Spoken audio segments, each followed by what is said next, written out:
Inside the Birds is back. What's up, everybody? Geoff Mosher, Adam Caplan here for an Inside the Birds podcast where we're breaking down a football game. And Adam, we're doing it for the first time in 2 weeks. Feels good. Yeah, to bring back the game preview podcast, doesn't it? it does. And the juice of the first Eagles trade. Yeah, we'll get into that. It's so fascinating. It's great to see people so enthused. Not like we knew that people are into this football team like crazy, but just the name. And I get that Quinn has not had a great year, but there are actually reasons for it. He's still very good. And we've talked to so many people to either work with him or graded his tape. It's just, we got so much stuff. And kudos to the people who showed up to our chat Wednesday night. We were able to get our scouting report on him first. So we'll give you some of that tonight. Today. Yep. And look, it's so much fun because the team is dominant. They're the only team like not in chaos. Seems like every NFL team's got some problem. Really does. A lot of them. They're injuries. There's also craziness of trades and just not everything working like teams thought they would. So this team has actually got themselves together. Yeah, no, they do. I mean, like, listen, who would have thought Sam Ehlinger would be starting for the Colts this year? That just shows you like what the craziness that has gone on with the rest of the NFL. Eagles very stable. You mentioned the Robert Quinn trade. We'll get into that, and then of course we'll break down this matchup between the Philadelphia Eagles and the Pittsburgh Steelers with some important historical perspective. I was able to dig out a stat, Adam, that shocked me. A mind-blowing stat about the Eagles-Steelers rivalry that I'll throw at you at some point in this show. As far as breaking it down even more, Sunday, Rivers Casino, right there on Delaware Ave in Philadelphia, Rivers Casino and Sportsbook. We will have our pregame show, 10 a.m. till noon. Myself, Adam, Greg Cosell, and Jason Avant. We're also having a watch party during the game. So come out, see us. We'll have some giveaways. We'll have some prizes. We'll have a great time. We'll do some in-game analysis while we're there after the pregame show. So if you come out early, you can watch the pregame show. We'll have some seating there, and then you can hang with us at the watch party, and we'll treat you like royalty because we appreciate all of our fans. Question: do you some of those giveaways we had last year? Like some of the hats and T-shirts were worth like $40 a piece. I don't know how you guys got that. You and Josh. Yeah, about our business manager. I don't know how the hell you got that stuff. I was jealous of I don't really wear Eagles stuff, but if I happen to be an Eagles fan, I'm hoarding this stuff. Yeah, man, we were knitting all week that week trying to get that. Yeah, it's funny because you had some great trivia, and I think I knew most of it. There were a couple that stumped me, but a couple people are like, wow, on the first guess, nice job. Well, here's the thing: I'm going to ask a couple of trivia questions at the watch party that I'm going to give the answers out in this podcast. So, if you show up to the watch party, you'll have a leg up on the competition. Nice. Okay. That's all right. Smart. Okay. All right. That's good stuff right there. A little insider knowledge. We also have our post-game show back. It'll be myself, Adam Caplan, and former Eagle offensive tackle Trey Thomas. And we'll do that about, 15, 25 minutes after the end of the game. So that'll be good too. Steelers are not a good team. This is a very uncharacteristic Steeler team. But the one thing about the Steelers, and we'll get into it, just kind of an overview, they're like what Adam talked about, a team that's really kind of trying to find its identity. They finally, they went to their starting quarterback and Kenny Pickett, first round pick. But the one thing you can say about the Steelers is they do have some talented players. Their record is what it is because they haven't figured it all out yet. They're not as strong, especially in the trenches, as they used to be, but they have playmakers. They've got talent on both offense and defense. And I imagine they're also on a longer rest too, because they haven't played since last Thursday night. So they should come in well rested. Adam, everybody likes that. It's almost like that mini bye when you play on a Thursday night. Yeah, they're a perplexing team. If you watch them, they're not going to have Calvin Austin. We'll get into the injuries later in the show, but unfortunately, he's not going to play this season. Bums me out, man. Yeah, I was looking forward to seeing what he could do. Saw him at the Senior Bowl. He was so dynamic. Yeah, it's too bad. They've got talent from receiver position. The route combinations are strange. They're another team that just defies logic. Some of the stuff that they do on offense. Oof, we'll break this one down. I got a lot of information. I know you do too. I know you've got some great sources for the Steelers. Give me some stuff for a year. I'm like, wow, where did you get this stuff? Yeah, yeah, good stuff So that we've I'm got on the interested to Steelers. hear what So you got. So we got a lot of stuff. We don't have 2 hours. We want to get the show in an hour. So let's get. yeah, yeah, definitely. And again, if you we I want to thank all the Patreon subscribers who've joined us within the last 48 to 72 hours, no doubt due to our great interview that we had with Paul Gunter, a former Yeah. NFL defensive coordinator for the Raiders and the Bengals. He's with the Bengals and he's also a Bucks County guy, so he was very well aware of Eagles culture and what's going on with the Eagles. And then of course Adam did a great Discord chat with our subscribers on Wednesday night from 8 to 8:30, literally about a couple hours after the trade went down. So Adam was dropping a lot of nuggets and intel for our Patreon subscribers on Discord that anybody could have been privy to if they sign up. So again, insidethebirds.com. No, I'm sorry, patreon.com/insidethebirds if you want to become a subscriber. All right. So Oh, yeah. real quick. Yeah. John D. Filippo did tell me, I spoke to him earlier this week. Mm-hmm. He's happy to come on next month. So we're going to have we're going to have probably him and a former head coach. So he had some great stuff. Though the last time we had him on our Patreon interview series, our Chalk Talk, we obviously talked a lot about the 17th season. He brought up more stuff I didn't know about. Mm-hmm. And he goes, dude, if you want to have me on, I got a lot of stuff. I was like, you're in. Thank you so much. So we're going to do it sometime next month. So we'll have one we didn't plan for. We're just going to do it. He brought it up. I'm going to take advantage of him. I mean, while he's not working for a team right now, because I'm sure he'll be working somewhere in January. So let's get him again in next month. Yeah, no doubt about it. Another great reason to be a Patreon subscriber. So again, it's patreon.com/insidethebirds. All right, let us talk before we break down the game about the huge trade, Adam. The Eagles go out and get Robert Quinn, 3-time Pro Bowl pass rusher, who last year alone had 18 and a half sacks, to join their pass rush core. There's a lot to talk about with that. I would start with saying that so I consider it an all chips on the table type of move because of the caliber of the player. But normally when you say you're putting all the chips on the table, it's because you gave up a lot. The Eagles did not give up a lot. I mean, they only gave up a 4th round pick, which is the same compensation they gave up 3 years ago to get Jannard Avery, who's not even in the same level as Robert Quinn. And then they also have the Bears footing a lot of the bill. So while it's not necessarily all chips on the table, like we gave up a lot to really get this piece, it is still such a significant piece that really can impact this defense in a really positive way. And it makes people think, I'm sure you and I have the same feeling, that you just brought you just took a team that's a Super Bowl contender and up that level even more. Yeah, and he's back in 34 front. He was playing in Matty Eberflus's 43 this season. Mm-hmm. I got a lot of information on Quinn, and because I know some people, I saw the stuff that's on social media. What happened to him in 2020? Why was he struggling? Well, here's why. He had a very bad foot injury in week 1. I don't remember who they played week 1. His foot was never right, talking to multiple Bear sources. Mm-hmm. And it took him the entire offseason in 21, leading up to the season, to get that bad foot right. He maybe only missed a couple games, but he was never right. And that's what happened. And you're always worried when guys are in their 30s, they sometimes don't stop getting hurt. So people wondered what a terrible contract Ryan Pace did. What was he doing? The former GM. Right. GM then.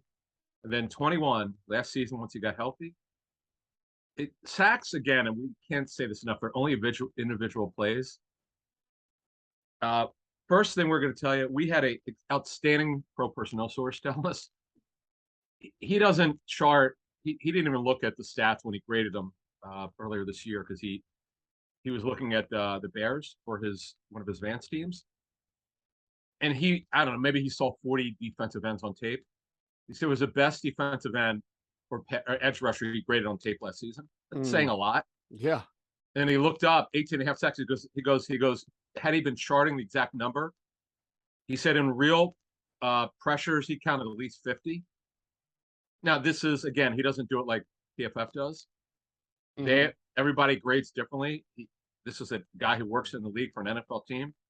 He just couldn't believe it. And he goes, Philly just cleaned up on this trade. It just absolutely cleaned up on this trade. And he didn't know at the time that, as you mentioned, the Bears picked up almost all of the salary. So it's funny. So when you and I dropped the show Wednesday morning, and we checked into Robert Quinn and Bradley Chubb, and we were told on Chubb, not only the Eagles, but teams were told that right now they're not willing to pick up, even if they're willing to trade him, not willing to pick up. Let me see the salary. I think it's like 13. Gosh darn it, $13.26 million salary. Now it's prorated for the rest of the season. They're not willing to do what the Bears did, so that was a non-starter. I know the Eagles checked into Chubb and other players. Another thing we're going to shoot down right now. I know this is out there, but we're told absolutely by two sources involved. The Eagles they were not the team to make the offer for Brian Burns. We could tell you that's an absolute fact. The one that was reported, what, 2 first-round picks? Yeah, by ESPN. Yeah, the right. Eagles definitely didn't. Now, I joke with someone who would know, but if you're Philly, why don't you just offer? You're going to keep the Saints pick. You're not giving that up. Why wouldn't you just offer, since you know you're going to be great, most likely? Right. Definitely this year for the future. The team's set up very well for the core. Yes, they have a bunch of guys expiring, but we'll talk about in a couple of weeks. Mm-hmm. We're going to have a contract show in a couple of weeks, so we'll go over all that. But we know they're going to be good. Yeah. So I just when the ESPN story came out, I'm like, wouldn't it be funny if the Eagles did? So we checked in and we were told absolutely not. I was like, okay, I was just wondering. And then the Panthers do not. I cannot emphasize this enough. They're not listening. But if a team said, "Hey, I know you're not listening, but would you take this?" and just blew them away, that might change it. But they don't want to. They know they have a good core of players. It didn't work out for the quarterback. Mayfield was an abomination before he got hurt, and that ruined their season. When you don't have a quarterback, you can't win in today's NFL. You can't hide the quarterback anymore. It doesn't work. Yeah, no, it's listen. I agree with you on that one. And to bring it back to Quinn, the fact that you can get him for a fourth and not have, Brian Burns is a great player, but Quinn fits perfectly because he'll be here for the year. They're footing the bill for most of it. The guaranteed money is basically by next year is not exorbitant. So if zero. It's zero, right? It's zero. So zero. They can literally cut him if they can't come to an agreement with him, and it just became a 1-year rental, which is fine. That's all you give up was a 4th-round pick and very little money. So or maybe you have a chance to retain him if he agrees to a different, whatever his contract calls for, and he's not going to see from the Eagles. Maybe he wants to stay and likes it here, and he agrees to a contract extension that's a lower money. So we'll see. It gives them the opportunities for that, and it's hard to like shift from whether you had interest in Brian Burns or Bradley or whatever to somebody else and still get a guy who has the resume that Robert Quinn had. It's not like all his sacks came 20 years ago, like you were just mentioning. He had 18 and a half sacks in 2021 and then ton of real and a half in 2019. Yeah, all right. So for those of you who are in the Patreon chat, you also, by the way, could see the archive of it. That'll never go away. It's there in the chat, in the general area, by the way. So I was just I was copy and pasting the text message I got from our pro personnel guy. And I was just typing it. I was like, wow, how the hell does he only have 1 sack this season then if the tape was so great? He said, you got to understand, they run a very static scheme with Matt Eberflus. And that's kind of what happened there. Right. Yeah. And they didn't move him around to take advantage of matchups. So yeah, you're going to have that. And plus, I know other people say, well, you didn't have Khalil Mack next to him. Sure. No doubt. But guess what he's got here? He's got a great front. He's back in the same scheme that made him very good. And I mean, look, I know he turns 33 in spring. That doesn't matter to the Eagles. Mm-hmm. They know they've got something really interesting here. And I would liken it to 2017. They had a 4-man edge rusher rotation. Mm-hmm. BG, of course, who's still here. Amazing. Yep. He looks great. Vinny Curry. Mm-hmm. Chris Long. Yep. And who am I forgetting? Derek Barnett as a rookie. Derek Barnett, yeah. How could I forget? Who had the big play in the Super Bowl. And they would put Barnett and Long as the outside edge rushers and kick BG inside because they didn't have they would take Timmy Jernigan off the field and move Cox with Graham inside. That was their NASCAR.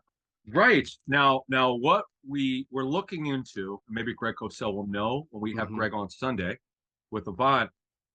I didn't get a picture from our, because I think the guy would have told me if Quinn played ever line up inside, because now they're playing a 43. So a lot of teams that run a 43 will move their DNs inside. Right. So I don't know, nickel or dime. I don't know if they did or not. If he was doing with the Bears moving inside. Right. That's a good question. We're going to check into that. And then we're also going to ask Greg on Sunday. So make sure you watch that. And Greg will have some stuff. I know Avant will have some opinion on it. So look, this thing. So you and I exchanged notes. I think every team we pretty much mentioned who talked in Philly, I think they all said they're going for an edge rusher. That's why we talked about it on Wednesday. But we didn't know. Right. There's no way to know that and I would love to know, and I'm going to try to find out who proposed. Was it the Eagles or the Bears? Because we know the Bears really wanted to move Quinn because they want to look at the young kids. Though they had that unbelievable win against the Patriots. Right. I want to know who proposed it. I'd like to know that. Who said, okay, we're willing to we'll take on this amount. The Eagles are paying $1.12 million, which is the veteran minimum for the rest of the season, and the Bears are picking up the rest of it, which is worth $7 million. Right.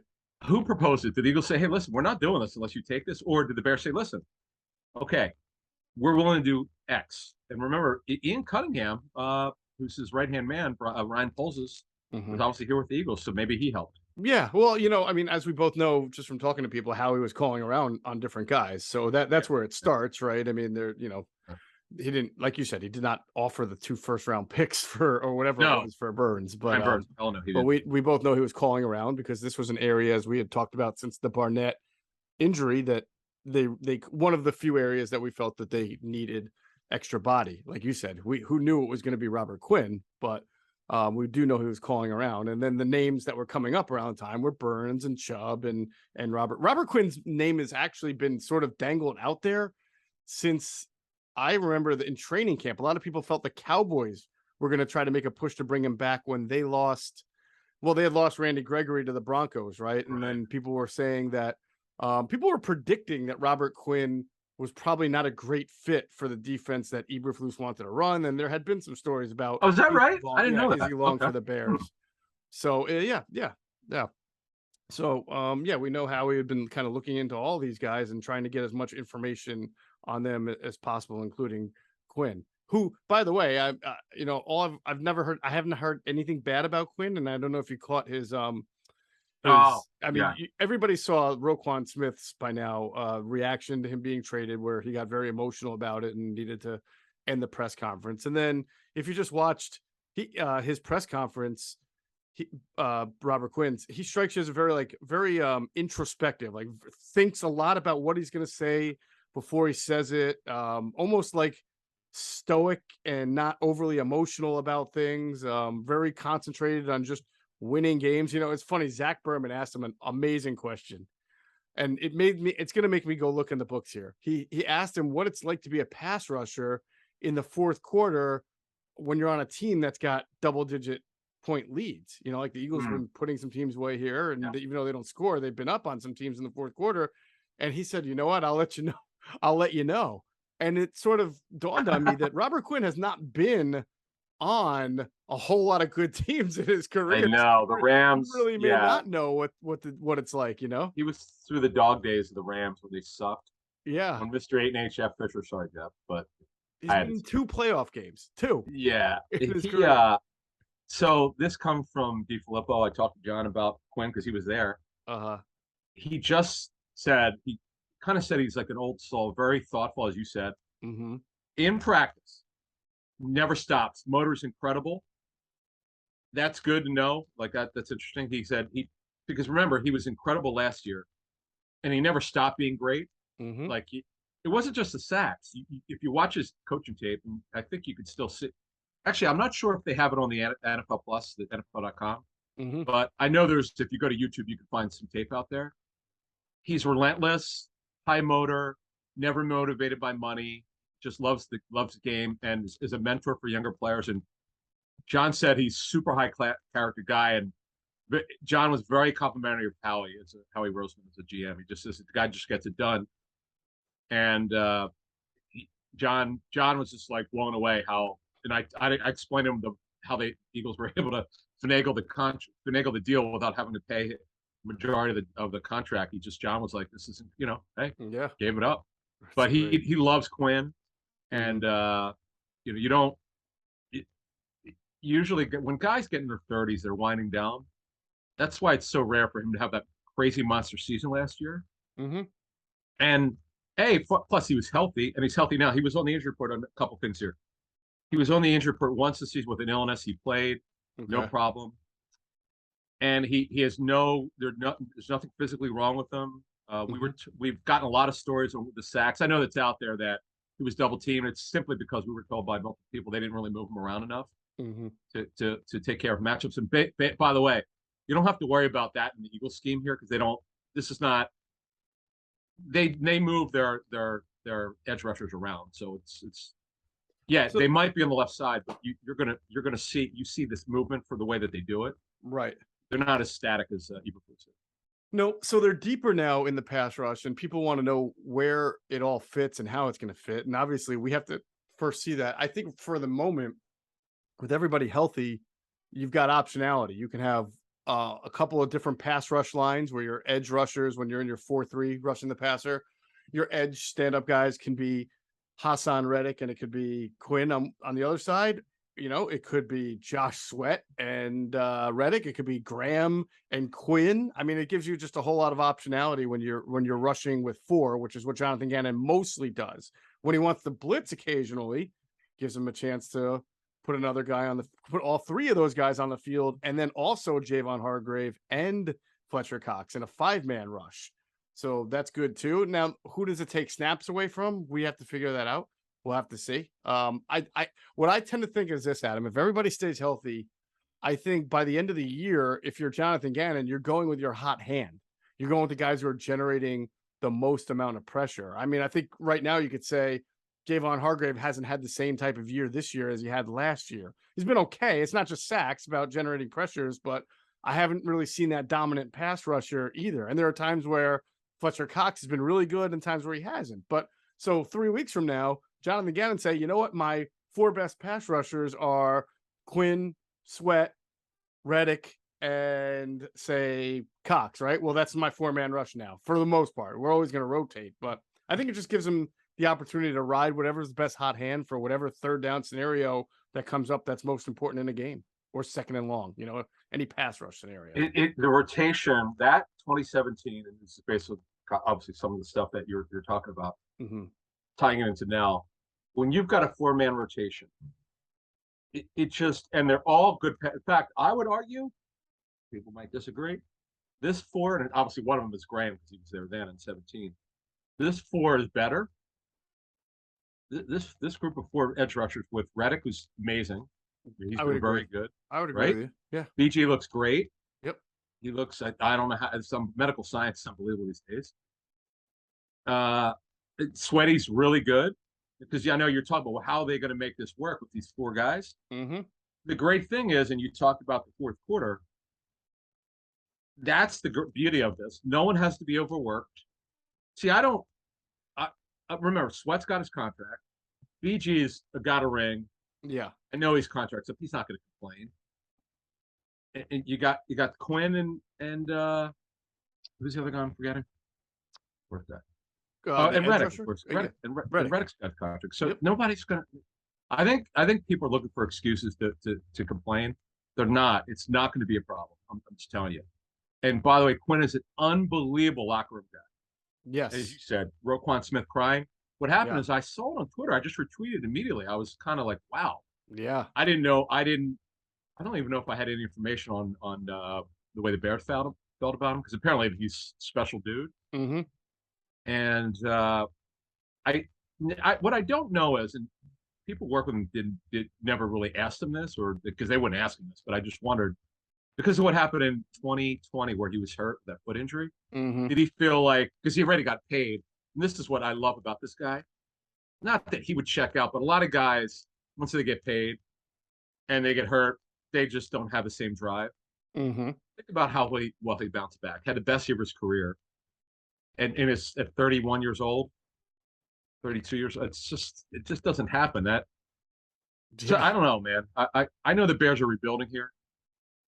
You know, and they won that game. They're 3-4, the 2 games out of first place, but they're actually in the wild card hunt. But Right. you just feel like Quinn, they're just moving on.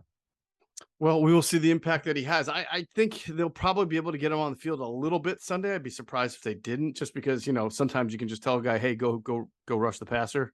But he did Mm-hmm. say in his press conference that the verbiage is a lot different here than even on other 3-4 teams that he's been involved with. So it'll probably take some time to learn everything, but no reason why you can't get him on for a few snaps and just say, hey, go get that guy, I heard he's playing. Yeah. But I didn't understand. See, I heard that, and I kind of took it. I think there might be a mix-up. He might have been talking about the 43 front compared to because I know the question I think from John McMullen was, okay, you're back in the scheme you were with in 2021, Mm-hmm. and I understand not every 34 Fangio scheme is the same. Get that? But it's the same philosophy. Yeah, I just thought he meant like the names of the plays might be different, so you have to be able to remember what you're supposed to do based on the play call. You know what I'm saying? Yeah. Well, Yeah. I get, but it shouldn't be to matriculate in this defense. It should not be hard. It I really should agree with not, you. because I agree. he was a stud in that thing. He's you never know, because he in this scouting report we got, his bend is so good and he finished at the top of his rush so good. It's because he's incredible at standing up. Now, it's not all. Look, I don't think Sweat's. I think he's better with his hand down. Mm-hmm. Some guys are great exploding out of 3-point stance. Yep. This guy, his COD, which is change of direction, is ridiculous at his age. Yes. He has those second reaction sacks where he passes the guy and then he comes on his way back and gets him. Mm-hmm. You can't coach that. That's a motor thing, which Reddick has. Yep. I because I know people are like, oh man, Philly missed on this one because look, he only has 1 sack. Okay, I mean, I'm not an Eagles homer. We all know, everyone watches. We call it down the middle. Mm-hmm. I'd be shocked if he's not an impact player. I'm not talking about amount of sacks or hurries, but when you watch the games, even off the TV copy, you could tell this guy's being a factor, whether it's 20 snaps or 30. We don't know this because they have to figure this out. He doesn't need to play 50 snaps. He could play him 30. No, yeah, that'd be perfect. Absolute perfect role for him. And also, one thing we should mention: very long-armed defensive end. And you talked about the elite bend. He has a history of forced fumbles. Sacks is one thing, but he also creates turnovers, which just the defense is already doing a great job of. I mean, there's been years where there was a year he had 7 forced fumbles. A year he had 5. Led the NFL with 5 one year. He's had about no fewer than 2 or 3 almost every single year of his career. So he doesn't just get sacks, but he uses those long arms to slap the football away a lot too. So it's another great advantage of bringing a guy like him in. Oh, and also the ankle flexion, which is the ability to bend your. It's what Barnett was great with on tape from Tennessee. Right. He's got unbelievable ankle flexion. Yes. It's just he is an amazing football player. Again, to finish this off, we understand why Chicago is moved on, because they want to get younger and they're in a rebuild. Mm-hmm. They're inheriting a roster they didn't draft. So this front office, Ryan Poles, and then look, so we were heavy on the Eagles getting an edge rusher. Mm-hmm. Check, that's checked off. I must be in the minority, because we asked a lot of people and they're not hearing that the Eagles are looking for a third outside corner. I don't agree with it, but we'll see. They still have till Tuesday at 4 p.m. Eastern, by the way. Yeah. I think they're asking again. It's like, what's your answer if one of the starting outside corners gets hurt? Zach McPherson, you think he's going to be good enough to play? If he had to play a lot. Mm-hmm. And then by the way, who's your third outside corner if McPherson's got to start? Who's left? That would be a big question mark. Yeah, I don't know. They may have to move Avante back there if they really got into a pinch. But we know that's really not the best spot for him. Yep. All right, like you said, there's still a couple of days left here till Tuesday. Well, more on Sunday, folks. We'll take a look at, because there were 3 other 4. There are a bunch of DN, or whatever you want to call them, edge rushers. Mm-hmm. This 34 or 5-2, whatever the heck you want to call it. But this one just was an opportunity. This is not one that let's just put it this way: the Bears wanted to move this player. I want to be kind about this. They just were motivated to get younger, and they want to take a look at some of their younger edge rushers. And because when you know you're not going to win, what's the point of keeping the guy? You unload the contract, as you said. There's no guaranteed money. They take, by the way, they take on all the proration. They take on all the stuff here. They basically bought a 4th-round pick. Yes. Yes. That's a great way to look at it. They bought a 4th-round pick. No doubt about it. All right. To make room on the 53-man for Robert Quinn, they waived their second-year pass rusher, Tarron Jackson. I imagine they will try to bring him back to the practice squad. We'll find that out later Friday. Go ahead. Oh, yeah. That transaction went down Thursday. Why? Because the deal did not get consummated until late in the day on Wednesday. So the transaction went on Thursday for Jackson and with the league with Jackson and Quinn. So Jackson went on waivers on Thursday, so he could be claimed off waivers on Friday. What we had heard on Jackson was marginal training camp, wanted to see a little bit more of him develop, then risk him in waivers. So they kept on the 53. He just didn't get the job done. Patrick Johnson was clearly better. And they kept Johnson over him, who was a 7th-round pick. The rookie, you mean Tyron Johnson also, right? Not just Patrick Johnson. They kept Tarron Jackson. Sorry, Tarron Jackson. Patrick Johnson, who they kept over him. Right. Was but better than him. They also could have waived Kyron Johnson, but they kept him because they like him. So because he's completely different. They don't have anyone who's as fast as he is. He's very unique. Right. So and then the one that we've been waiting for, I know it's minor, but I'm just so glad Tyree Jackson's because you and I saw him in Miami. We saw him running straight ahead. He looked pretty good, but I'm telling you, he looks enormous too, in a good way, like all muscled up. He looked strong and big.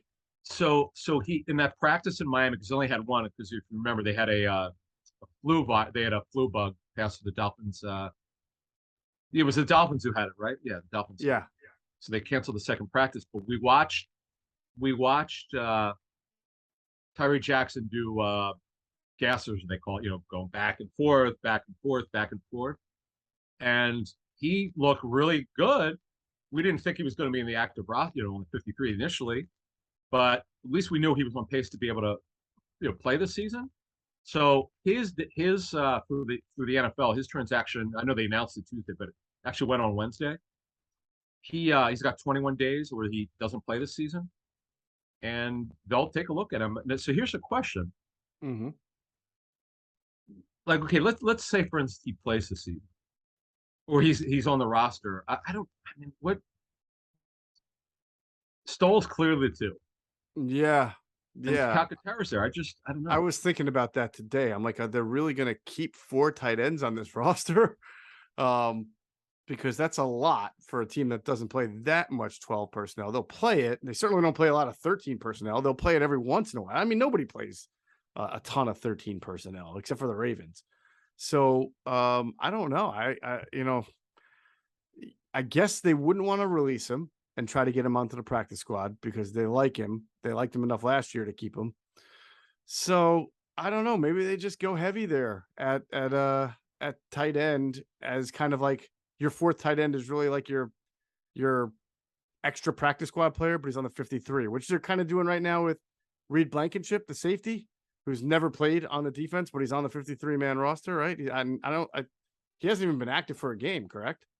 Who's that? Sorry. Reed Blankenship. He's not. I think one. I thought he was active one game. Right. Made a play on specials, if I'm not mistaken. I have the right guy. Anyway. Yeah. So I don't know. We've got. Well, I wouldn't be surprised if they took the full 21 days because they don't need him on the 53 right now. So it buys you 3 extra weeks. Maybe somebody gets hurt, they go on IR, and then all of a sudden there's a spot available. I got the guy. If they don't do anything running back, there's an super outside chance. I wouldn't put a very high percentage on it that they trade for running back. But if they don't do anything by Tuesday at running back, it wouldn't surprise me if they moved on from Sermon and then put him on the practice squad if he clears waivers again. Okay. Because I'm looking. You're really going to keep Tyree Jackson on the 53 over Trey Sermon? Well, especially since they've sort of looked for this 4th down closer back. I don't know. That's a good. But they're not. But see, they're not using him. But I get it. They're not using him. Yeah.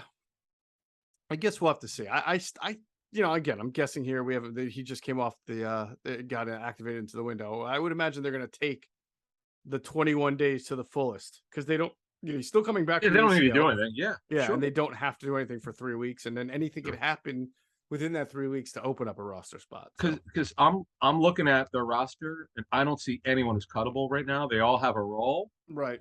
Trump Bradley's only specials. Patrick Johnson, they like. I understand it's not a number.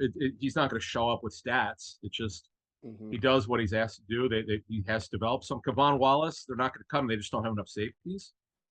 You mentioned Blankenship mostly being inactive. Kyron Johnson, they love. They want to develop him. I know he's a smaller player, but he fits as a stand-up pass rusher. Plus his special teams value on coverage. There's just no one right now. Josh Sills, I don't think they would do that. This guy, you know how they love their offensive linemen. Yeah. So, like I said, they got 3 weeks. Something's going to happen, yeah, no, I hate I to say it, but I mean, it could just be even someone gets hurt for a couple of weeks and goes on the 3 week or the regular IR, which is now could be just 3 weeks. Yep. All right, so we will see what happens with Tyree Jackson. Let's get into injury report for the Steelers. It's not too bad. You mentioned Calvin Austin, their second round pick, is not going to play, or third round pick, not going to play this season with the foot injury. He's on IR. I know they're very talented, extraordinarily through the roof talented tight end Pat Fryermuth has been nursing an ankle injury, correct? Yeah, he's going to play. Calvin Austin was a fourth rounder. Did you catch my accolades there because he's a Penn State guy? Yeah, I know. I went a little overboard. I got the little extra sauce you threw in there. Yeah. I remember talking to Matt Canada, their OC, and this is last year in training camp. I said, "How do you see him?" Because he's like, we could use him in a variety of ways. He didn't see him as just like a sometimes short area guy. He said he's not a speedster, but he could go over the middle, and that's what they've done with him. Like I know that Steeler fans, they can't stand Canada. It's really bad. They're vicious on him, but the scheme, they have they're just I don't know how to it's hard to. You heard of what this reminds me of? Okay, this reminds me of. How did we already get here from injuries? I thought we were going to say no. But I want to talk. I just want to talk about Fryermuth's usage. Okay. Oh, okay. All right. Yeah, compared to what the Eagles did in Peterson's last year. Do you remember all the isolation routes the Eagles would run? It was so hard to get anyone open. They would just line these wide splits. And we're like, could you just minus them? Could you get everybody? They wouldn't do it. Well, they run a spread, but they're all isolation routes. It's very difficult to watch this team. I don't know what they're doing. Offense and I can't wait to get Greg Cosell's yeah. He was something tells me the words "tough watch" is going to be that was on Zach Wilson. The fantasypoints.com thing on us the live stream on Thursday night. We talk about the tough watch. It's so funny you said that because it's exactly what he said about that's Zach his favorite line for when it's not fun to watch. But yeah, you don't need to say anything else. You get it. But when Fryermuth and his injuries, now he has an ankle. He actually, one of the rare times, the guy suffers a concussion on a Sunday, and they held him out, I think, maybe one game. But he actually, the week that he didn't play, he actually started working on that Thursday, but he didn't get cleared. Right. So he's good to go. As we mentioned, Austin is not going to play this season. There was a report from one of the Jerry Dulac, he's going to have surgery on his foot, so he's done. He never wound up not playing for them. Larry Ogunjobi, what's that? Yeah, just too bad. Yeah, it sucks. He's I saw him at Senior Bowl. He was so fun to watch. He killed it there. Larry Ogunjobi, it's the same injury he's been dealing with. He's not practiced through yesterday, through Thursday. Doesn't sound good for Levi Wallace, one of their top 3 corners. Barring something unforeseen, Weatherspoon's going to play. He missed 4 games with a hamstring injury. Keller Weatherspoon. Yeah, they need him. Yeah, he started in the Super Bowl with the Niners. Yeah, they like him. They liked him. They were happy to have him, and I think their pass defense suffered when he was out.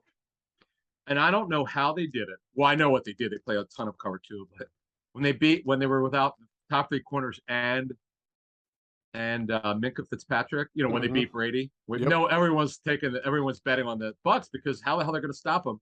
They just played too deep the whole time. Yeah. And they stopped him. But Witherspoon's the guy they're missing, as you said. Levi Wallace, who came over from Buffalo. And TJ Watt now, he started working back. the pectoral injury is not the issue. He had knee surgery during his time away, so he's starting to work. But Tomlin said he didn't anticipate him being able to play this week. Mm-hmm. So when we'll get into the matchup later. So that's their injury situation, which is way worse than the Eagles, who are actually in pretty good shape here. Yeah, the Eagles are in good shape. Lane Johnson was able to come out of the protocol for the concussion. So that was good news. Jordan Mailata seems to be doing all right. Yeah. I was surprised that he was still in it. I guess I don't know if there's a rule that if you were in the protocol going into the bye week, if you have to be at least start off the week you come back in it until you pass certain tests. So that might have been why he was still technically in the protocol. It's a great question. I'm not sure. In fact, now the reporters, I guess they talked to him on Thursday. Pretty scary stuff, though. Mm-hmm. What he talked about when he got hurt. I guess he got hurt early in the first quarter. Yeah. The way he felt. Wow. It was. I know he feels great now, but it's a brain injury. Concussion. Right. Yeah. Worry me. You can see the quotes if you follow the guys on Twitter who cover the Eagles. The beat guys, they have it. Mm-hmm. That's a little scary, but yeah, I guess he said he's fine. So that's Right. good. In fact, if you remember, Shane Steichen before the bye kind of indicated he was going to be okay. He expected him back. So right. All right. So guys are off the injury report. Guys who were listed before their last game, and now they're not on it anymore. It's Gameo with the rib, Mailata with the right shoulder. Now I know you noted before the bye that he wore the harness, so we'll find out. Maybe we'll look into that where they're still wearing it. Dickerson's off with that ankle. Remember, he's had an ankle and foot injury. Mm-hmm. He's off of it. Kelsey's off of it. Elliott's off of it with the right ankle. Patrick Johnson with the concussion's off of it. And Avonte Max is off with the ankle. So that's great. This boy, I know some people wanted to buy later, and I agree. But you know what? With all these lingering injuries, boy, the bye did these guys. Yes, it did. It did. Came at a perfect time. All right, let's we'll get inside the matchup here. Eagles Steelers. I have an interesting stat. But first, Adam, do you remember what VPN stands for? Virtual Private Network. That's right. Virtual Private Network, something that everybody can use in 2022. I would say something everybody needs. We talk about the importance of online privacy all the time. We're very excited and proud to be partners with NordVPN. And NordVPN essentially creates an encrypted tunnel for your data. It helps protect your identity information by hiding your IP address. It means you can go online from almost anywhere safely and securely with an extra layer of protection. It's like a safety net for your information and your data. All right. Third parties won't be able to spy on you. Neither can your internet service provider. It's especially helpful when you're traveling. If you're overseas in places that like to block American websites, you can still get into them if you had VPN. Journalists, we talk about gamers, travelers, students who struggle with their school's Wi-Fi and have to go off campus, at a local coffee shop to get a better Wi-Fi signal. All those kind of people, anybody who uses public Wi-Fi can use NordVPN.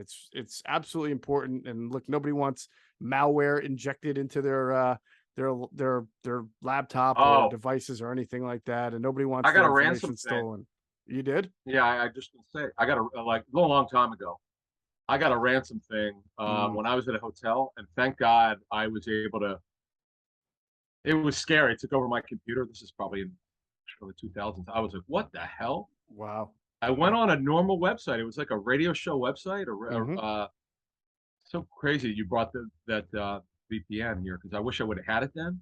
Yep. So I learned my lesson to be very careful when, particularly also not only hotels, but if you go to Starbucks or any coffee house, just be careful. Yeah. It's ridiculous what's going on. There's a lot of internet viruses out there, and when there's viruses out there, you got to wear protection. You got to have your NordVPN plan that you can get exclusively your NordVPN deal by going to nordvpn.com/ITB. You'll get a huge discount off your NordVPN plan and 4 months for free. It's completely risk-free with Nord's 30-day money-back guarantee. So make sure you get with nordvpn.com/ITB. All right, so here's my interesting stat, Adam Caplan, about this Eagles-Steelers intra-state rivalry. Do you know that it's been 57 years since the Steelers have won in Philadelphia? How about that? I'm trying to think, because the 04 game they got with was it Roethlisberger's first year or they lost the one where they got housed. I know. Yeah, the 2014. That was in Pittsburgh. Right. And then here with B Doc, did B Doc have a big play against Roethlisberger here? I believe he did. Yes. I'm trying to go through my mind as you bring this up. Well, I mean, unless you Not go like all they the play way a lot back to, here, I said 57 years is a long time, so I highly doubt you're going to remember the last time the Eagles. No, I'm just trying to go through my mind the games I was at because I remember the craziness. Was it Andy Reid's first game when he did surprise the onside kick at the first play of the game? That would have At been Pittsburgh with David Akers. It might have been yeah, but that wasn't week 1. No, but it's also at Pittsburgh. You said here though. You said here. So they Yes. the Eagles here, right? Here, yeah, but they didn't not play like they here. played They here a didn't lot. play each other at all in '99, so I don't think it was Andy's first year. Okay. No, but what I'm saying is I do remember him shocking us with that. And then no, here I don't. It's not like they play here every couple of years. So No, but I mean that's still 57 years is a long time. They Sure. played, let me see How many what the times streak is. How many times have they played him? Do you know? Here they've played 1, 2, 3, 4, 5, 6, 7, 8, 9 straight losses for the Steelers in the city of Philadelphia.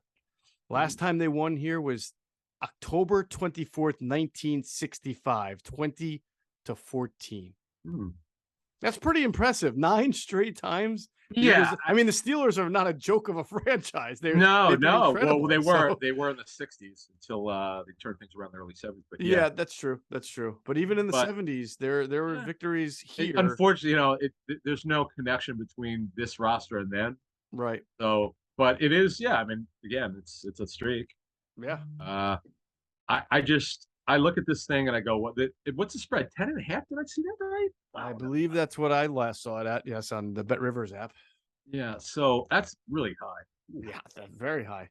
So let's talk about the Eagles offense here against the Steeler defense. A Steeler defense that has been loose at times, but sort of getting their act together over the last 2 weeks. And they're sort of middle of the pack in a lot of categories, Adam. I mean, could the Eagles have a huge game against them? Yeah, it's possible, but they're not terrible, but they're not great either. And you're kind of accustomed to seeing the Steelers be pretty good. Well, I think what's happened here is because with the wide injury, Alex Highsmith is really good. He's a good number 2 rusher. Yep. They don't have much. They're using different guys to blitz. They normally wouldn't do because Miles Jack is not really the player he once was. I like Malik Reed, who came over from Denver. It was a really good story of development. I think he's been undrafted. Yeah, good player. Yeah, he's been a good out of Nevada, who was drafted in 2019.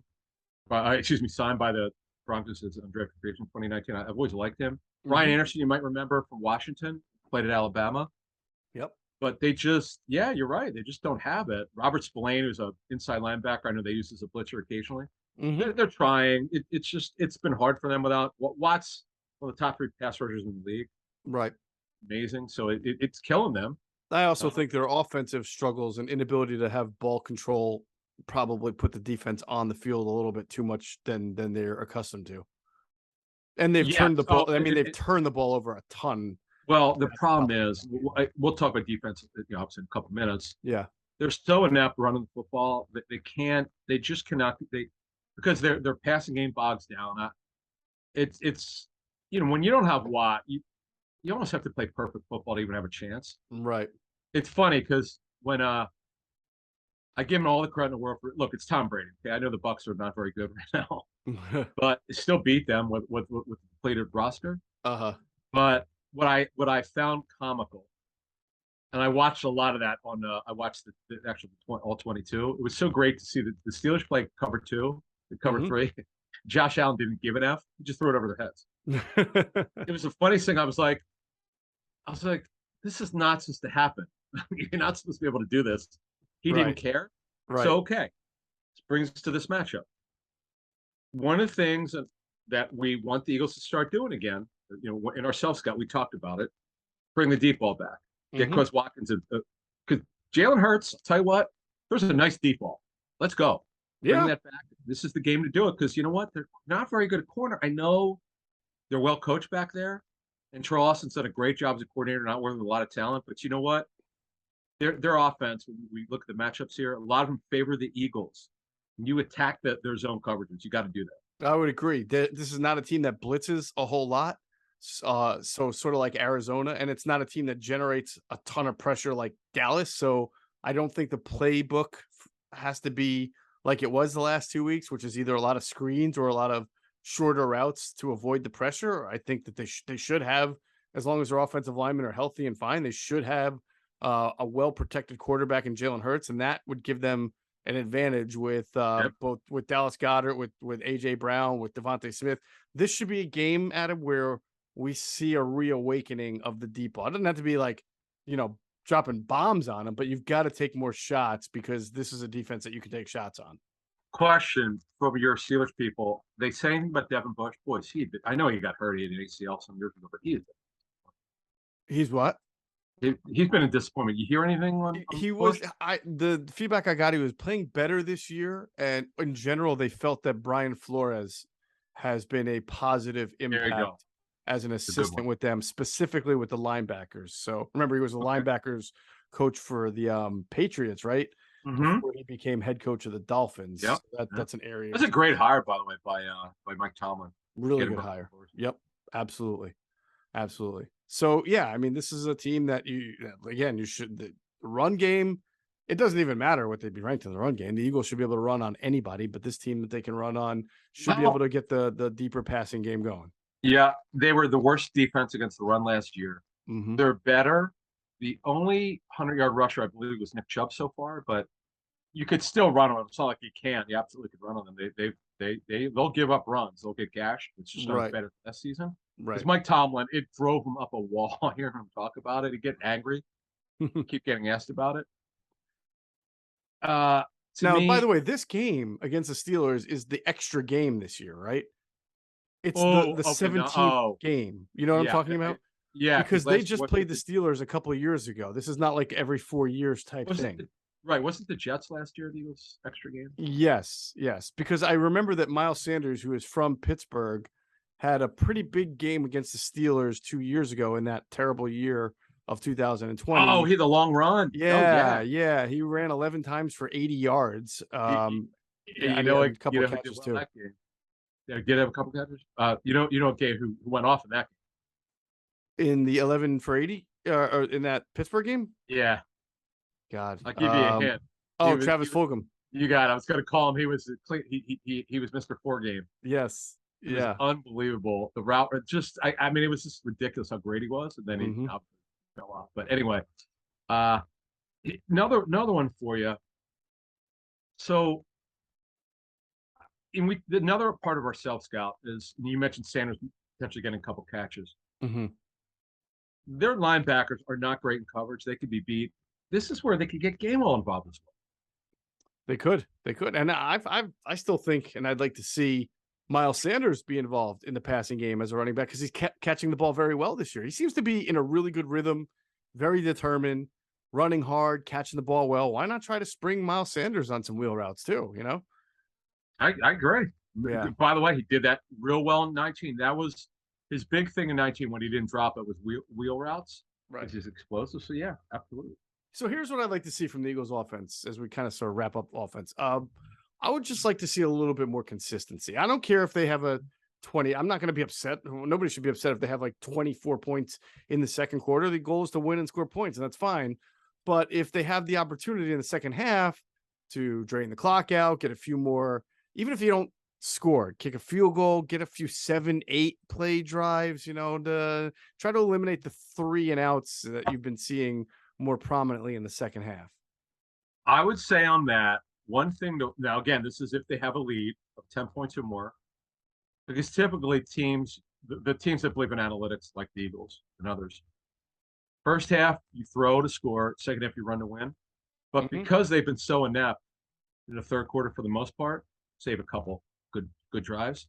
I do wonder, again, this is only if they have a nice lead, I do wonder if they'll be aggressive because of what's happened. Right. Because the worst thing you can do is come out of this bye with that issue again. Not that, as you said, there's nothing wrong with scoring a ton of points in the second quarter. Don't take the foot off the pedal. You're not trying to embarrass them. Right. You should try to go up 4 touchdowns. What's wrong with that? And then obviously take the foot off the gas if you're up 4 touchdowns in the fourth quarter. Yeah, by all means, you could pound it and hide the pass. I get that, but I'm just very curious about what Sirianni's approach will be if they continue to do what they've been doing, just get up big in the first half, because you want to you want to improve on some of the things that weren't as good. There you go. Anybody specifically on the Steeler defense that, I mean, obviously Cam Hayward has always been a thorn. Still great. Yeah, he's a great player. And his brother really is tight end. Yeah, that's right. His brother's tight end on offense. I think Weatherspoon is a good corner, and again, what do they say about him? Just they like that he's long, he's physical. They felt that he had really started to come into his own last year. Because I think he started off a little slow in his career, if I'm not mistaken, right? When he was with the 49ers. Yeah, right. And then he's a tall corner.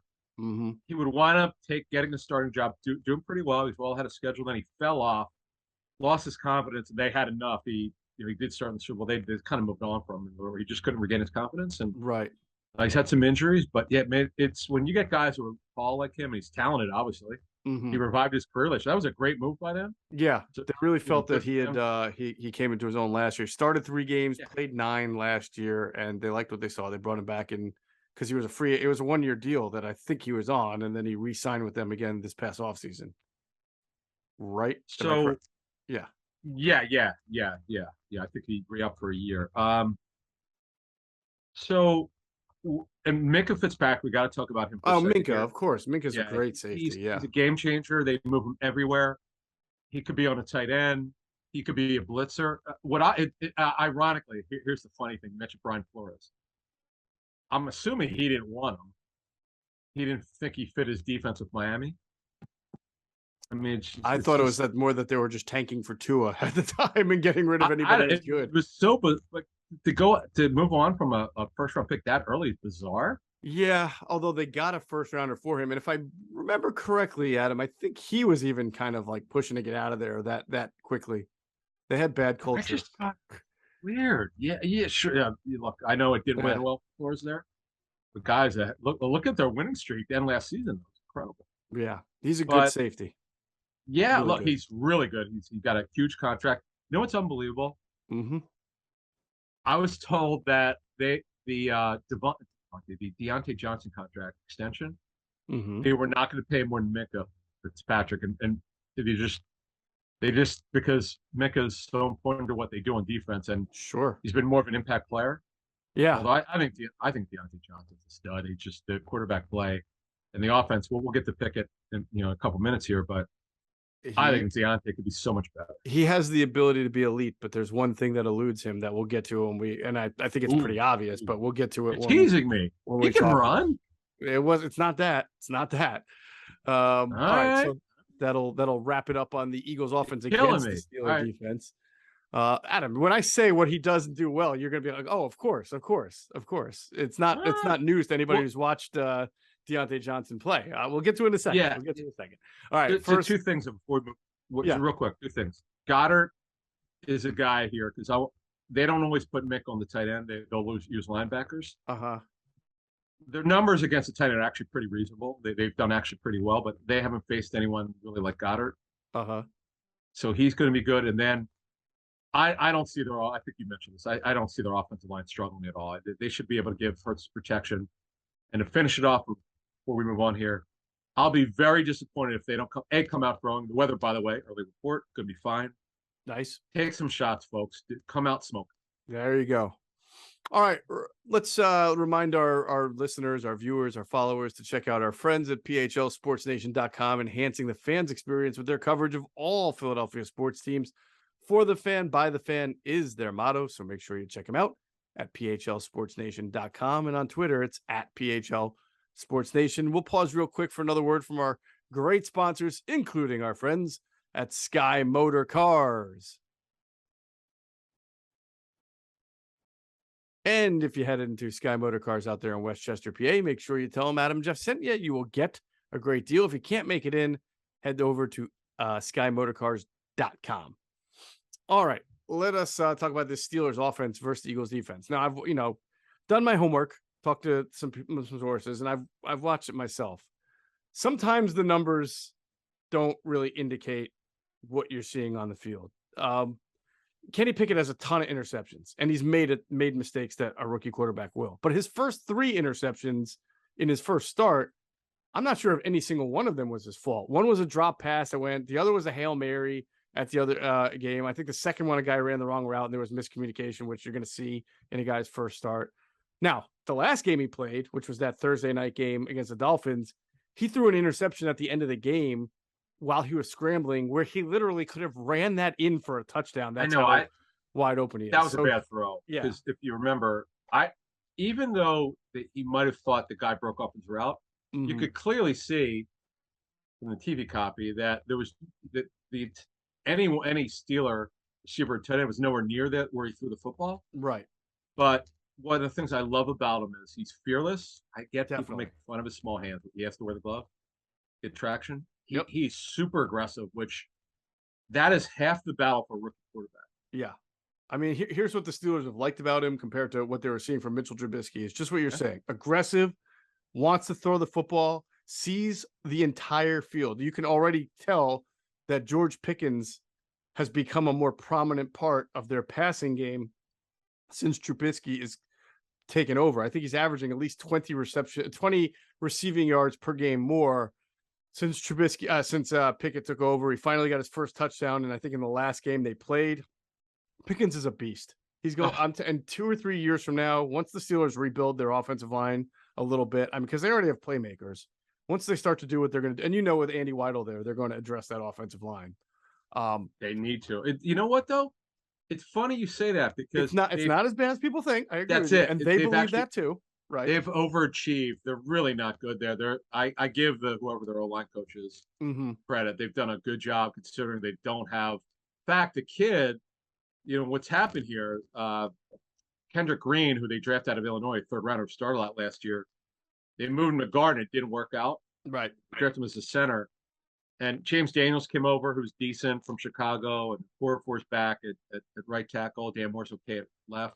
Yeah. They're so beatable. Right. They're just not like, when you think of the Steelers, you think of like DeCastro and Pouncey, right? Faneca. And you think of Faneca or Alejandro Villanueva made the Pro Bowl with that. They've always had like 3 Pro Bowlers on their offensive line throughout the years, and now they probably don't have a single one.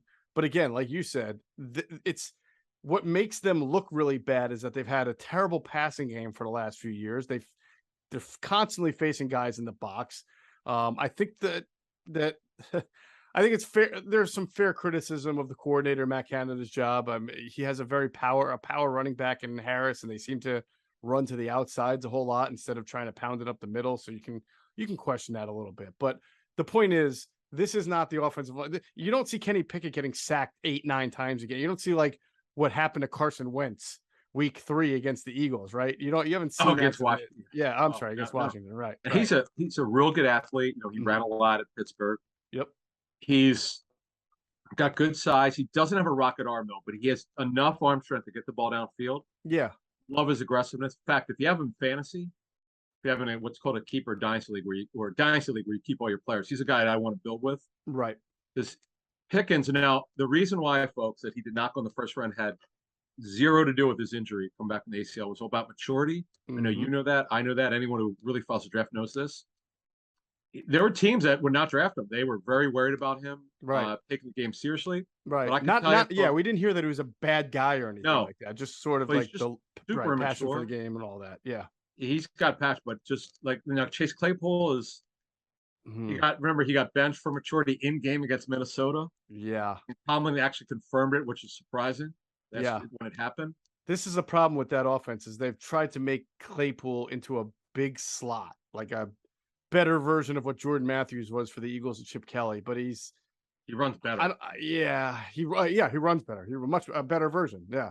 But I don't know that that's the best usage of Claypool. And I don't know that Claypool, you got to have a certain amount of toughness too and poise about you when you play in the slot. I just, I think that they were really hoping Calvin Austin was going to be healthy, and that would have pushed Claypool even further down the list because they get disappointed with Claypool pretty quickly. Calvin Austin's one of the rare short players. He's under 5'8", he's like 5'7 3/4", because usually those guys just don't make it. Yeah. He put on an absolute show, and they didn't always line him up inside. They line him up outside. He won. Mm-hmm. And I thought, typical of Kevin Colbert, their former great GM. And now they went with their contract negotiators. Their Omar Khan. Omar Khan is their GM with Andy Weidel as his right-hand man. Mm-hmm. But maybe the best GM in NFL history drafting receivers. Right. Is oh God, yeah. Colbert. It's ridiculous. It's just not good with it's funny, not good in the secondary, not very good at all drafting, and they obviously had good intel on Pickens. They felt they could handle whatever his issues were. Yep. It's funny because Cosell, I remember Greg and I were exchanging notes when he knows about this maturity stuff. He mentioned to me, he goes, "What are you hearing?" I was like, "Oh man, yeah, everybody loves the talent. They say he's not a bad kid, but he needs to grow up." He goes, "Yeah, I heard the same stuff." Mm-hmm. And we both heard he probably would not go in the first round. One only takes one team. But Pittsburgh, they had great intel. They're going to get that one right. Yep. Most likely. You can tell right away, too. I mean, he was balling in the preseason, and he has the body, the frame, the catch rate. He's got really everything. Everything you want. Yeah. That was Greg's favorite receiver for the draft, and he's off to a great start. Right. See what Avant says about him on Sunday on a pregame show. So it's funny. Ordinarily, I'd be so worried about this group if I'm a team going against them. The Eagles do have the depth. But they have 4 guys they could line up when they go. They're a heavy 11 anyway, and then you'll see when they go 12, Zach Gentry, who's another giant Steeler tight end. Their backup tight ends over the years. They Jesse James, who was 6'6". I remember him. Yeah. Right. Who at Penn State? Another Penn State guy. Yep. Yeah, I think he was with Detroit, but and then Mark Bruner, you might remember, was a big guy. Sure. Years ago. I remember Heath Miller. Yeah, he good player, man. Out of Virginia. Really good tight end for a long time for them. Yeah. So, but the scheme is so there's just a lack of connection. Yes. No relationship between the scheme and route combination. It's just a weird thing. You can watch it if you have the NFL package. You could say it only takes 5 minutes to tell. It's kind of weird. Right. I don't quite understand. We'll hear what the guys say on Sunday about it, but. Adam, I think the Steelers, and they'll get to this point. I mean, it's very unfortunate that Pickett's first start had to come against the Bills, and then his second start. He played well. He did. He fought hard. Like you could tell. Like the numbers aren't great, but he absolutely, he made some good throws. He did. And then the second start came again. Was that the Tampa Bay game that they won? I'd have to go back and look. Tampa Bay. They won, right? And then the third start came against the Dolphins with Tua coming back. Those are 3 really good defenses, and now he's got to play the Eagles. I mean, this guy hasn't caught a break with who he's had to play on the schedule. Nest, right? But really good defense. Yeah. What they have to do is to be successful is throw the ball early to get everybody off Harris and that offensive line, and then be able to run the ball, which is the formula nowadays anyway. But they've got to be able to open up their passing game to be able to support their running game, because they don't blow guys off the ball anymore, and like the Eagles do, or like the Steelers used to do. But they have weapons. And by the way, Deontay Johnson, I love Deontay Johnson. He does have one fit. Exactly. He doesn't. I knew you were going there. Really routine pass. Like you said, that was the obvious one. But yeah, it's sad. Last 2 years ago, I think he had not that they were charting this in the 80s, but I think he had 35 drops or something 2 years ago. It was really bad. Yeah. But he really improved it last year. He did. And they really liked him. Mm-hmm. Yeah, that's why I extended his contract, because you remember historically the Steelers don't extend their receivers' contracts, but they really like the guy. It's a great story of development, right? But as you said, he's dropping it again, and that's not good, man. And you with a rookie quarterback now, they don't run it well. Najee Harris is a power back. He caught a ton of passes last year, but he's what we call a dry sustainer. He's not explosive. Mm-hmm. The kid Jalen Warren's more explosive. Is the undrafted free agent of Oklahoma State, who's his backup. You're going to they like him a lot. Yep. Okay. Yeah, that's why he made the team. So, and he looked good in training camp. So here's the question: are you worried about their running game versus the Eagles' leaky running game? Not a bit. Not a bit. No. And then ordinarily, there's really not, to me, until they philosophically change what they're doing on offense, and I'm not sure that they're going to do that with Matt Canada right now, then they're not going to be successful unless they just bring in a bunch of really good linemen and then are able to run the ball and then set up play action. But for me right now, their weapons are in the passing game. They have above average skill position players at every spot, from Pickens to Deontay Johnson to Pat Fryermuth as a tight end. And Claypool's a decent enough slot. He's gotten targeted probably as much as the other guys. He can run, by the way. He can really He run. can run. He can. He does have that ability. So that's why I think they have to.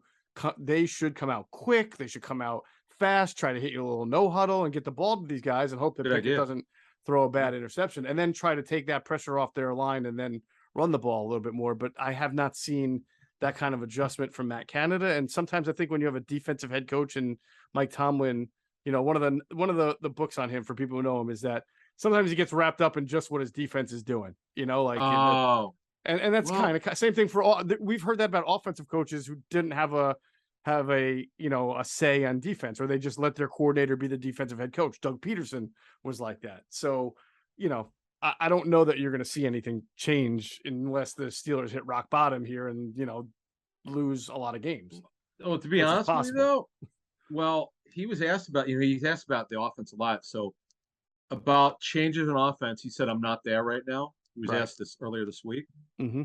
So it's just, he fired Randy Fichtner, who was a former OC. Now the fans had problems with Fichtner because if you watched Fichtner call plays, it wasn't his fault. Roethlisberger couldn't throw the ball down. Right. And first of all, two things. Ben couldn't throw the ball. And second, Ben was calling his own plays out there, for those who know. I mean, Ben was out there changing everything, doing what he could do, because, as you just said, he could only make certain throws. So he's obviously going to change the play call to throws that only he can make. Right. And it's not every day he get Nate Gary lined up against Chase Claypool for him, like the Eagles. Yeah, to bring that up. Oh, he's bad. Nate's going this way. So he signed with someone earlier this season. It's been a mess. But I do think there's a challenge here for Slay against Pickens, because Pickens is a boundary X. I don't think they move him around a whole lot. And Slay is a guy who, at times, and not this year, I'm not sure how many. They're not traveling him. I think they're not traveling, but I'm just wondering how many times died. He's faced a big physical guy like this. Slay's tall, and so is Bradbury. He's playing out of his mind. They're both, quite frankly, we're not grading 64 starting corners, but I don't know if there's a better duo right now at corner in the National Football League than these guys. Yeah, no, I agree with you. They're playing at a really high level. So these are two really good receivers that they're facing, but it's such a discombobulated offense that it almost doesn't sort of capitalize on what the Steelers have to be able to take advantage. So it's, again, you look at it and you say advantage Eagles once again. But it will, if by chance that the Steelers have used this extra time and change up some things and figure some things out, then maybe it can be a challenge. But until I see something different from their play calling and from their entire approach, to me, the Eagles got a nice little opportunity here to go out there and really establish themselves again coming out of the bye. I agree, because look, they only scored 10 points against the Dolphins, and despite having all this talent on offense, again, they don't run it well. They're great at receiver. Fryermuth against Eagles linebackers and DBs, there'll be an opportunity for him. He does run better than you think. He's been very productive when healthy this season. But they're underachieving on offense. I know that Pickett's a rookie and he's just getting his feet wet, so to speak. If this had been like week 13 or 14, I'd be really worried if I happen to be an Eagles fan, because by then this offense should be more developed. Yep. Pickett will learn more about his mistakes. He'll stop forcing some throws. He'll see the field a little better. He hasn't played badly, but he's missing some throws. He forced some throws. Yep. And they'll be a little bit better rhythm. Yep. So I think the Eagles are catching them at the right time. Because if you remember, I said before the season started, with some of these new teams that are with new coaching staffs, you always want to catch them early before the players get the schemes down. Talked about that with Minnesota, and although Minnesota started off well, you saw how the Eagles took advantage of their schemes. They don't know what the heck Ed Donatel was doing in that game. Right. But this team, I do believe, you're a Steelers fan watching this, because I know we get fans of other teams, whoever the Eagles are playing that particular week. I do believe this offense could be pretty good later in the season. They just they have to get out of their own way, and Canada's got to help them, because they should be doing better with all that talent, man. Yeah, they should be way better off. Yeah, listen, this will probably be the first Mike Tomlin head coach team that's going to finish under 500 in his long career, which is amazing. Yep. But I think the Steelers are going to be back pretty soon. I think that by next year, again, all they really are is a few offensive linemen away from being a lot more formidable than they are right now. And then Kenny Pickett going through those growing pains, but they have talent. So they should be a pretty good team by middle of next year. I wouldn't be surprised if they start to remind people of who they are as an organization. But as from now, Adam Caplan, they are 10.5-point underdogs in Philadelphia, where this team has not won since 1965. So I will throw it to you as we get into our, our prediction here. What do you see happening? That Robert Quinn will have a strip sack. Oh, nice. I just I'm amazed that they pull. I'm still kind of like hard to believe. Hard to believe. I know some people are skeptical of that trade because how the hell could they trade him? Take the Bears take all that money. He must suck. No, this happens. It's kind of a baseball trade, but anyway, yeah, I see it. I see 27-17 Eagles. I guess they wouldn't cover, right? Because what'll happen is get a cheap touchdown. Pittsburgh covers. This is why my friend Scott Farrell says that it's so much easier to bet on college football. It's so much more predictable. Not that everything in football is predictable, but he goes, it's so much easier to bet on I guess he says on college football than pros, because he made fun of like the craziest of these games, how these teams get big leads in the NFL and they all choke. Right.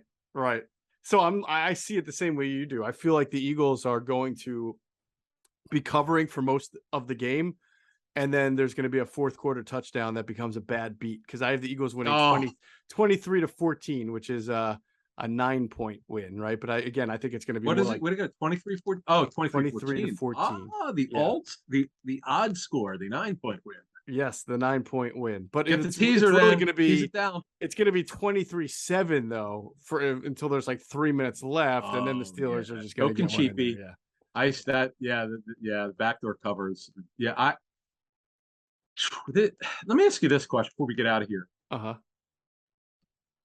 Do you feel like this team comparatively to the 17 team? Which team do you think? I think we've said this team might be more talented. Is that what we said a couple weeks ago when we talked about this? This team compared to which one's more talented? Yeah. Oh boy, I think this one is really, to be honest with you. Yeah. I mean, it's not even close at the cornerback position. They had Malcolm Jenkins, so you could say their safety spot was better. That's fair, because they also had Corey Graham and they had Rodney McLeod, so a little better at safety. There's no linebacker, probably even, because Bradham played great that year. Him and Hicks were really good until Hicks got hurt, and then Michael Kendricks came in and played well. Defensive line, I think this one's a little bit better, actually. Yeah. The reason why I bring that up is because when you're trying to figure out how a team plays in the second half of games, that game when they got that team in 2017 when they got it big, they didn't stop. They embarrassed and annihilated the Bears, the Broncos. Oh my! They didn't stop going after Talib in that game. It's like that's the only thing. The killer instinct. That team went for the kill. You're right. That's why I brought it up, because that's what's missing. Now it took me an hour and a half. Sorry, folks, to figure that out. Okay. But that team also didn't really do that until November, like when they really started. I mean, they were winning. Remember, they beat the Giants on a late field goal. They beat the Chargers by. Well, that's different. But that's not about. They weren't rolling like they started when they. But my point was when they would roll, they also crushed the Niners 33-10 that season. Right. If you looked at the way that they embarrassed teams, it wasn't like they were trying to. They just they couldn't stop. I mean, they just kept scoring. Season opener. They poured it on Washington. I remember that. Sure. Yeah. They got humbled against Kansas City when the Andy Reid love fest. I guess it must have transferred to Doug Peterson because he kept throwing the football. Yes. Yeah. But that's craziness of this. Okay, crazy. This is how the Eagles' offense is really good this season. But just think about this: Week 7, 34 points. Week 8, 33. Week 9, 51. Coming out of the bye, 37. 31. That's incredible. No one's doing that right now. This goes way down. No, I know, it's crazy. It's crazy. Well, the Eagles certainly have a chance the way their schedule aligns with these next three opponents to start learning how to go for the jugular, because the opportunity should be there. And we'll see. We'll talk about it more on Sunday when we do our pregame show with Greg Cosell and Jason Avant, and of course the postgame show that we do with Trey Thomas. So everybody make sure you're dialed in on the Inside the Birds YouTube channel and other social media platforms. That's going to do it for this episode of Inside the Birds, the leading podcast in Eagles Intel. Big thanks to our producer, Tyler Strasser. And as always, we thank you for flying with us. Inside the Bird.